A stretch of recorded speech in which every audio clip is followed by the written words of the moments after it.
Okay, guys, welcome back to part two of our podcast on key issue three.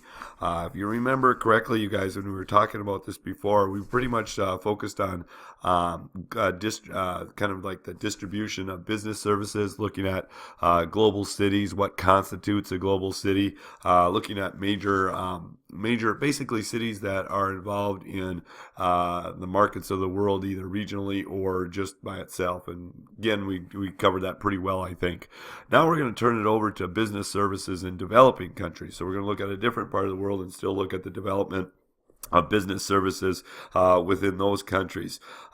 Business services in developing countries, what you can write next to it right there is it basically specializes in two distinctive types of business services. So something about specializes in two different types of services, you guys, or real distinctive types of services. But what I mean by distinctive is very specific types of business services. And there's two that we want to focus on. The first one is offshore financial services. This is when small countries, usually when I talk about small countries, they're usually island nations, to be quite honest with you. A lot of them existing in the Caribbean and in the Pacific. But when we talk about, when we talk about offshore financial services, we're essentially talking about small countries that serve a powerful role in the spreading or the distribution of the world's capital. Okay, so we're talking about small countries that serve a powerful role in the distribution of the world's capital, global capital, I should say. Basically, where it stores its money, where it lends its money, where it distributes its money. So when I say it's, I'm talking about the world's money. So a large percentage of the world's, or not a large percentage, but just a big chunk of how our money moves, and it's handled by a lot of small countries, you guys, and we're going to talk about why. Okay, so small countries that serve a powerful role in the distribution of the world's global capital is probably what we would define an offshore financial service as being. And there we're looking at, in parentheses, you might want to put storing, lending, and distributing large amounts of the world's money, or just amounts of the world's money. Sometimes it's also called an IFC. So if you come across an OFS or an IFC for International Finance Center, they're the same thing. So I just want to be careful of that where it says International Finance Center. Just simply put down it's another name to describe an offshore financial service of some sort. Now, the benefits. Why? Why does a good percentage or some of the world's global money, you guys, go through these smaller, oftentimes micro states? Biggest reason is because of taxation. Okay, the corporations that move their money and distribute their money and use their money through these smaller developing nations, you guys, they are not taxed as heavily as they would be if they were storing their money in developed countries of the world. So what you can put next to taxation is it's very low, and in some cases it's non-existent, but low or non-existent taxes on income, profits, and other capital gains. And that's what the big advantage as to why you're seeing this being done, is because there's very little to no taxation on income earned, profits earned, capital gains, anything like that. So because of that, they're able to save quite a bit of money. So oftentimes the OFS, you guys, has these tax-free status attachment to them. In fact, it's the tax-free status, and in developed countries you don't see this. Looking at the United States alone, it's estimated that the U.S. government loses $70 billion in potential tax revenue. So next to tax-free status, just put down that the U.S. government loses close to or around $70 billion in potential tax revenue due to the operation of these IFCs or OFS, as we talked about them before. So that's a huge, huge advantage. The second part, you guys, is the privacy. And I'm sure you've seen movies like this before where they talk about it, or you hear stories in the paper about such and such a corporation that is not paying its fair share of the taxes because it's moved or it's liquidated its assets to one of these offshore financial services where taxation is not such a major issue.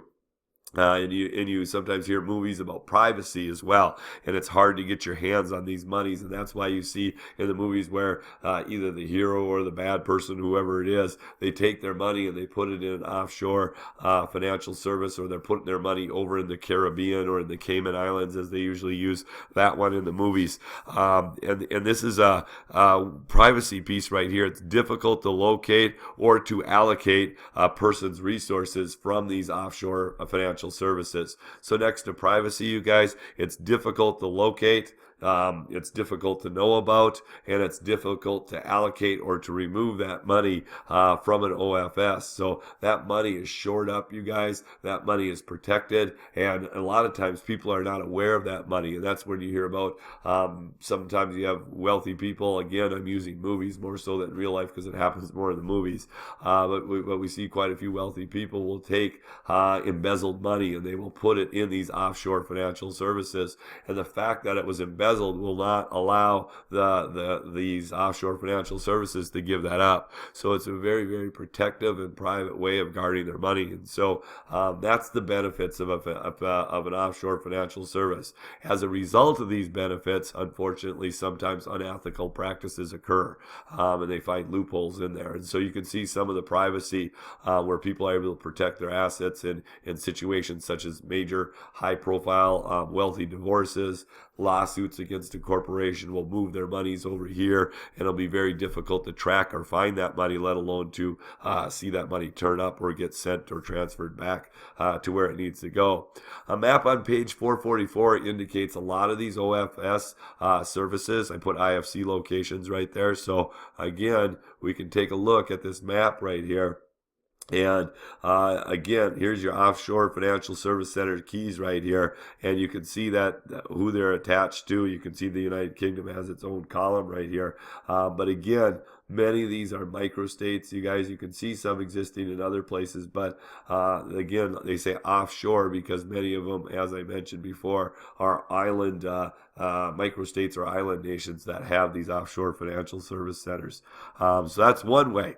So that's one business service in a developing country. And guys, this is a huge multi-billion service industry for these very, very small microstates, you guys. Unfortunately, the money does not get distributed, but that's a different, in a proper format, but that's a different discussion for a different day.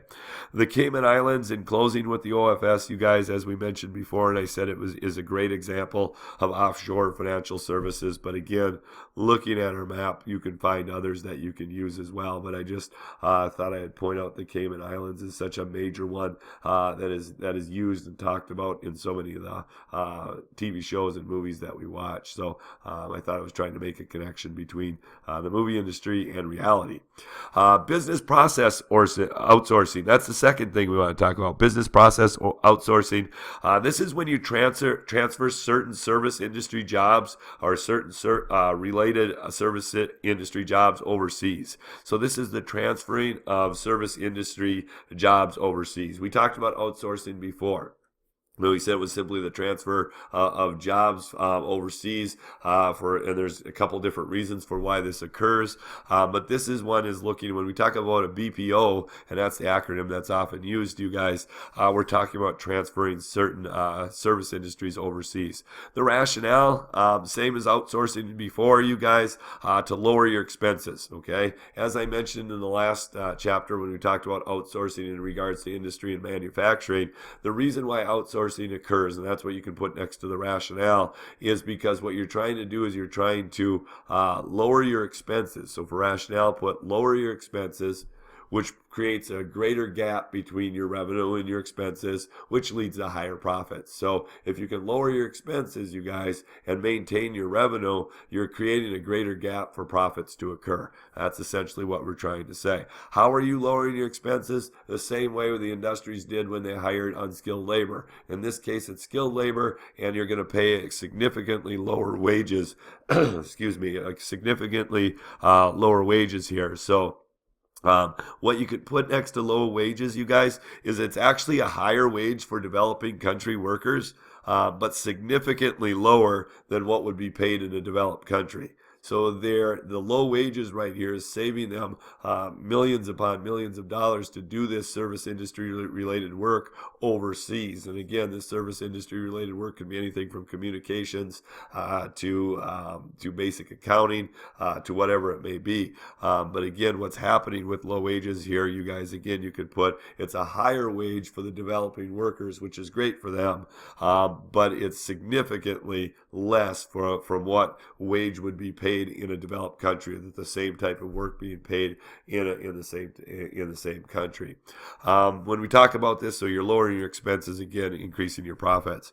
Couple issues with that. English, thankfully, as we talked about before, and I say thankfully because we've talked about this before, English is the lingua franca of the world. It still is today. We did talk about Chinese making a threat on that, or Mandarin to be more specific, but English is the lingua franca of the world, and it's spoken in so many developing countries today, you guys, that you can still use the service industry related fields for outsourcing. So again, next to English, you guys, because it's the lingua franca of the world and it's spoken in so many developing countries, that the business does not slow down, it does not become more inefficient, and they can still pay those workers in the developing countries less, which again is going to maximize their profits. When you take econ, and I know some of you are, when you talk about supply and we look at the industry or the producer side of things, I hate to say this, but for them it's all about the profits. And so any way they can maximize their profits, they're going to do so. And because of the fact that lower wages exist in developing countries, they're going to take that portion of the work, just like in the manufacturing business, and send it overseas to reduce their expenses, which increases a greater gap between that and their revenue, which of course maximizes their profits, as I said about 5 times already. Now, time zone regions. Here's the greatest challenge, okay? So next to time zone regions, this is the greatest challenge to outsourcing, especially since these are service industry jobs. So these are actions being performed, basically for people, all right? And so we have a hard time getting everybody on the same clock here. So for time zone regions, you need to understand it's a great challenge because the workers in developing countries work very, very odd hours, you guys, because of the different time zones. So if it's daytime, midday in the United States, for example, in one of the developing countries where you go overseas to see them doing the work, it can be midnight or later. So the workers are working not your traditional 9-to-5 jobs, are being lost because of the different time zones there, and the fact that outsourcing exists. So that's a great challenge for the workers to set their biological clocks, I guess, to keep working, even though their body is probably telling them they should be sleeping. Now, economic base, the last thing we want to talk about with business services, you guys, and the distribution of it. When we look at an economic base, it's a pretty easy definition. It's a community's collection of basic industries. So it's all the basic industries within a community. That's what I would put down.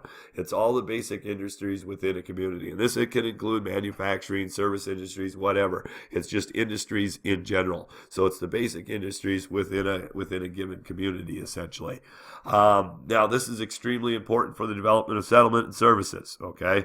So we need to understand, and this is what this chapter is about, we're trying to connect services to settlements. We get an idea of what types of services are in what types of settlements. We've talked about that before. And then we also get an idea of how many services are provided within settlements based on what's going on in that particular settlement. Population increase, population decrease. But also we can look at the various types of businesses and what the effect that's going to have.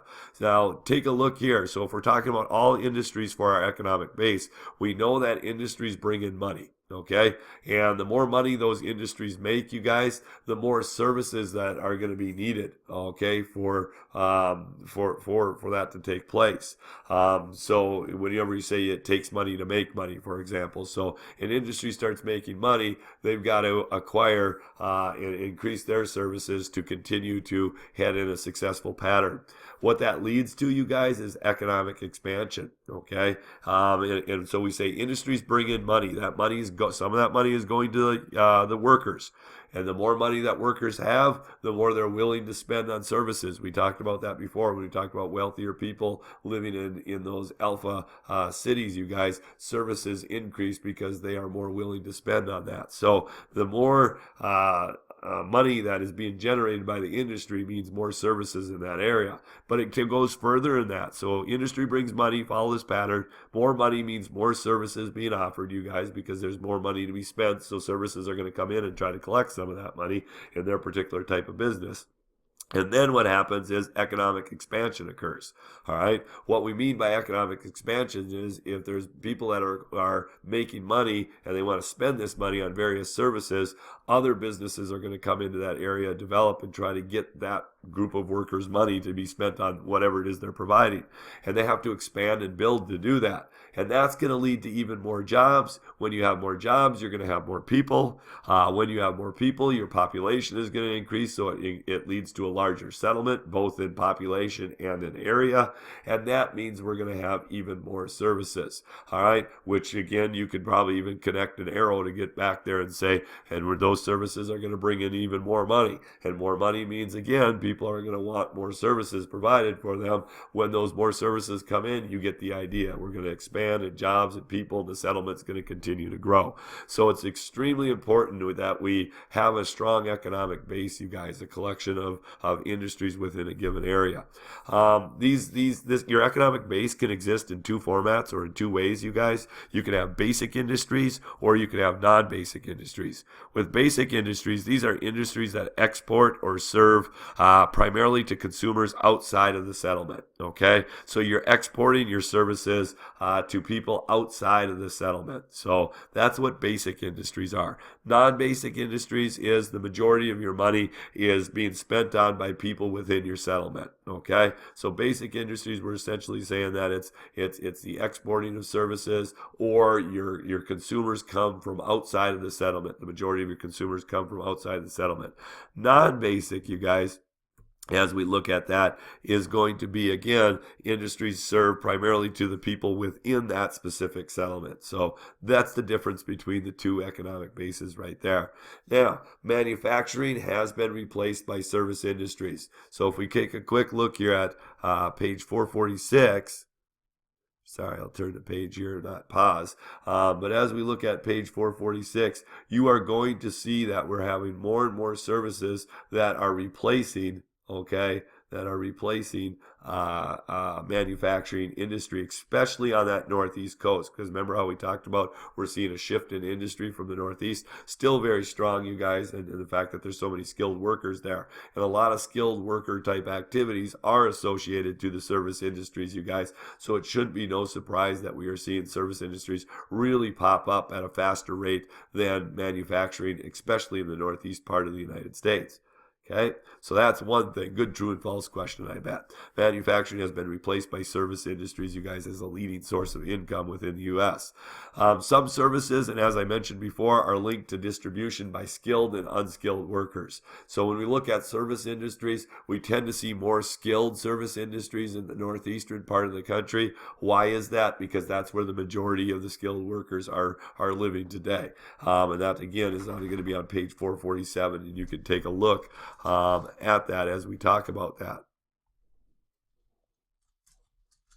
So the distribution of talent, you'll want to read that section right there. But again, they show some really good charts right here, okay, or maps right here where you can identify some of the professional types, and you can definitely see that the northeast, eastern side of the United States dominates this area.